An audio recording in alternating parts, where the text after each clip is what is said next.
Siria está aquí, a 8 horas de avión de España. Es la mitad de grande y su población se concentra aquí. ¿Por qué? Porque toda esta zona es un enorme desierto, pero un desierto muy importante. Tiene 1/3 de las reservas de petróleo del mundo y también de gas natural, según algunos el nuevo petróleo. Para sacarlo de aquí y llevarlo a Europa hay que rodear toda esta península y salir por el canal de Suez.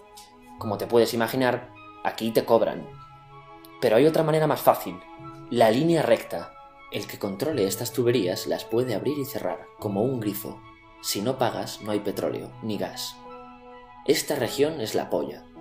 La civilización en el planeta empieza en 3 sitios y este es uno de ellos. Mesopotamia, aquí. Sumer, que te sonará menos, pero es el puto inicio de todo. Aquí también. ¿Recuerdas la Torre de Babel de la Biblia? La hicieron estos tíos. Egipto, aquí. Siempre ha sido un punto de contacto entre Oriente y Occidente, dando a Asia salida al Mediterráneo. Quizá por eso aquí nacen las principales religiones monoteístas, el judaísmo, el cristianismo y el islam. El islam es el último que llega y de hecho acoge a las 2 anteriores. Adán, Noé, Moisés, Jesucristo son considerados profetas islámicos. Bueno, al grano. Como la zona es la hostia, todos han querido controlarla y siempre ha estado dentro de algún imperio. Persas, griegos, los romanos. El imperio romano termina partiéndose en 2, y finalmente solo sobrevive esto. Ahora es cuando la última religión monoteísta, el Islam, construye su propio imperio. ¿Te acuerdas de las cruzadas?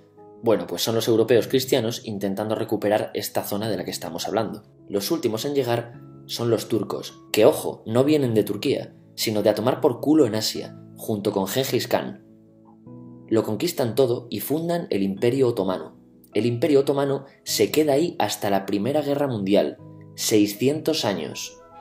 Cuando acaba la Primera Guerra Mundial, aparecen pequeños países donde antes estaba el Imperio Otomano, y por primera vez vemos a Siria en un mapa.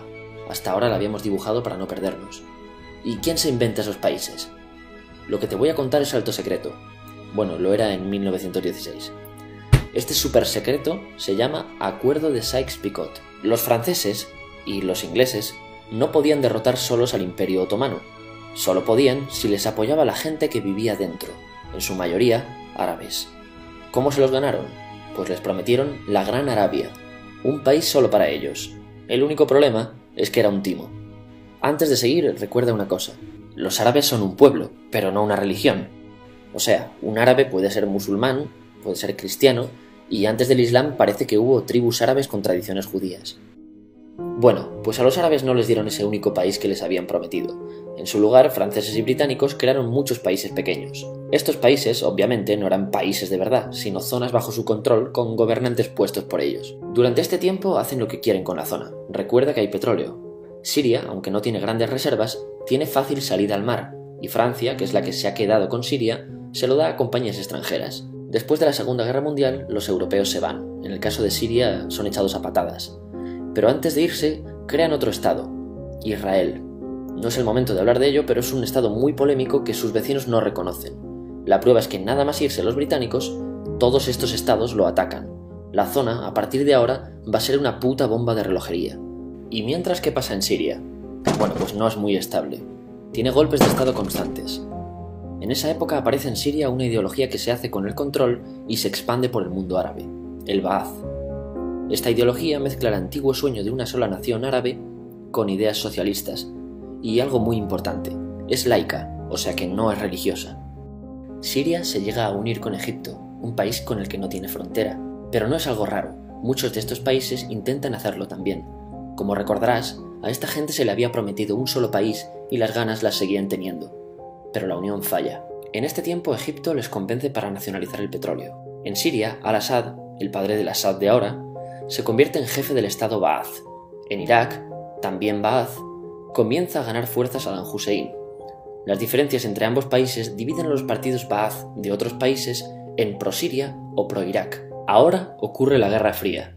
El mundo se divide en 2. O eres de Estados Unidos o de la Unión Soviética. Son años muy movidos en los que se pegan constantemente con Israel, invaden su vecino Líbano y comienza una oposición islamista al régimen Ba'ath de Assad, los hermanos musulmanes. Vale, volvamos atrás un momento. Recuerdas que la mayoría de árabes eran musulmanes, ¿verdad? Pues dentro de los musulmanes hay 2 ramas fundamentales. Los suníes, la mayoría, y los chiíes. En el caso de Siria, a pesar de ser un estado laico, los gobernantes como Assad y jefes militares eran chiíes, los cuales representan menos del 13%. En cambio, casi el 70% de la población es suní. Un dato curioso es que los cristianos son casi el 10%. Que los chiíes controlen el gobierno y el ejército mosquea a la población suní, y este sentimiento es aprovechado por los hermanos musulmanes, islamistas radicales suníes. Estos toman las armas en la ciudad de Hama en contra del gobierno, y Assad acaba con la revuelta a costa de matar miles de civiles y encarcelar a mucha gente. En el año 2000, Assad padre muere y le sucede Assad hijo. Ante las presiones libera a muchos presos, trae internet y esperanzas de cambio. Hay un periodo de gran debate político y aparece la oposición. También vuelven los hermanos musulmanes. Los siguientes años son difíciles. Arrestan a la oposición.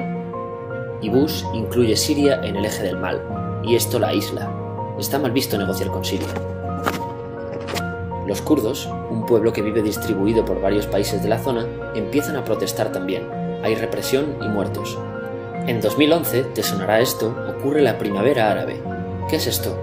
Bueno, es una protesta que se va propagando por todos los países árabes pidiendo más democracia.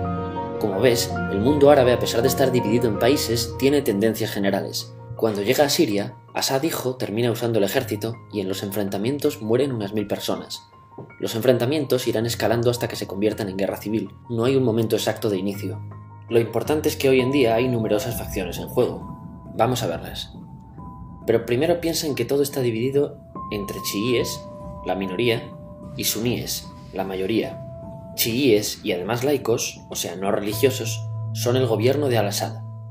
Controla todo esto, que si recuerdas son básicamente las zonas chiíes del país. El gobierno de Assad está enfrentado al resto. También mayoritariamente laico, pero suní, es el Ejército Libre de Siria o FSA en inglés. Junto con el Frente Islámico, que es religioso, y otros 70 y pico grupos más, forman una coalición que la prensa llama simplemente la oposición. También suníes e islamistas, pero radicales, son Al-Nusra, llamados Al-Qaeda en Siria, porque son básicamente eso, Al-Qaeda en Siria. Otros islamistas radicales son el ISIS o Estado Islámico.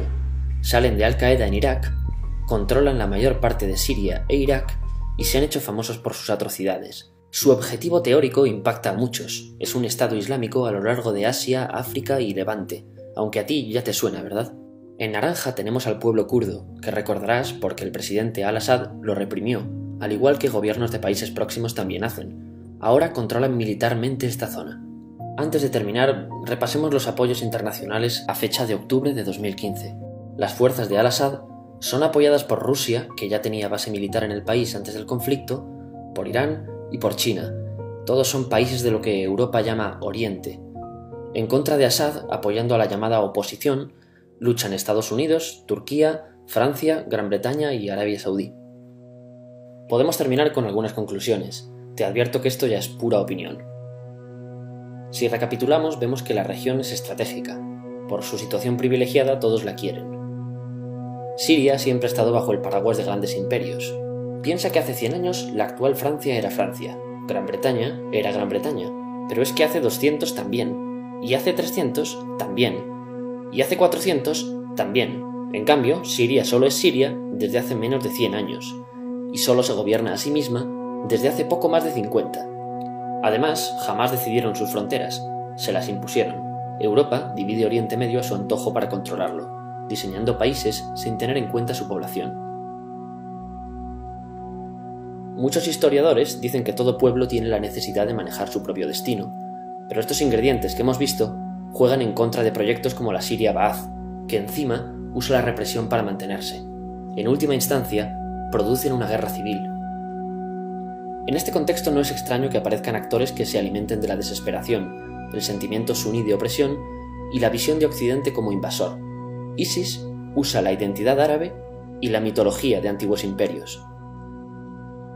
Cuando quieras entender el presente, pregúntate: ¿y el pasado?